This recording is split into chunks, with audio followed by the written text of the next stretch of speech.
Bugungi zakazlarimiz keldi. Qizlar, hozir hammasi 70% skidkadagi mahsulotlardan zakaz qilganman. Mijozlarimga reklamasini tashlab bergandim. Mana zakaz berishdi. Blockbuster atirimizni, Kauri atirimizni, Expert seriyasidan oqartiruvchi 15 SPF borli kremimizni. Bu ham Expert seriyasidan tovondagi yoriqlarni davolaydigan kremimizni. Atirgulli seriyamizni umivalkasi bu. Qizlar, mana naboridan zakaz tushgan. Nabori 110 ming chiqyapti. Skrabi, toniklari bilan. Bular qizlar hamma yuzga tushadigan seriyalarimizdan bittasi. Shu uchalovi yuzinglarni tozalab, uxlat qilib beradi. Bu bilan mana bu kremni zakaz qilganlar klientimizni. Mana bunisi nochnoyi, kechqurungi kremi. Bu ham faol oqartiruvchi krem. Yuzlariga endi dog' tushishi boshlagan ekan klientimizning, shuning uchun kunduzgisiga ham, tungisiga ham oqartiruvchi kremimizdan taklif qildim.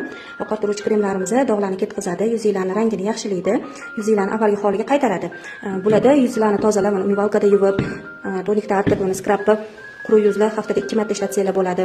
Yog'li yuzlar haftada 3 marta ishlatsanglar bo'ladi. Bularning hammasini yuz uchun nabor qilib tanlab berdim. Oldingi videolarimda esinglarda bo'lsa, Expert seriyasini antiperspirant haqida ma'lumot bergandim. Mijozimizda 3 ta zakaz berdilar. O'sha videoda qanaqa foydalanish haqida aytib o'tmagan ekanman qizlar. Buni yuvinib quruq teriga sursanglar foydasi tezroq bo'ladi. Bugungi zakazlarimizda shular qizlar. Ayollar va erkaklar atirlari, yuz kremlar, gel dushalar, shampunlar, har xil mahsulotlarimizga 70% gacha skidka bo'lyapti qizlar. Istoriyaga qo'yib boraman. Ulgurib qolinglar, skidka tugashiga 1 kun qoldi.